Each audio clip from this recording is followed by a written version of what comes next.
രാമായണത്തിലെ എക്കാലവും പ്രസക്തമായ ഒരു ഭാഗമാണ് ഞാനിവിടെ വീഡിയോ ആയി ചെയ്തിരിക്കുന്നത്. അയോധ്യാകാന്ഡത്തിൽ ലക്ഷ്മണോപദേശത്തിൽ ശ്രീരാമൻ ലക്ഷ്മണനോട് പറയുന്ന ഭാഗം.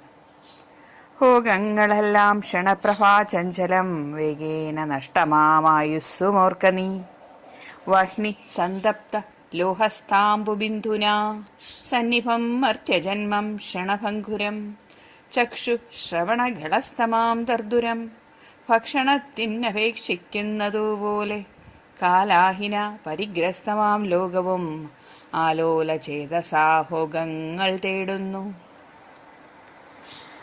അഗ്നിയിൽ ചുട്ടുപഴുത്ത ലോഹകഷ്ണത്തിൽ വീണ ജലബിന്ദുവിനെ പോലെ സുഖങ്ങളെല്ലാം ക്ഷണികമാണ്. ആയുസ്സും അതുപോലെ തന്നെയാണ്.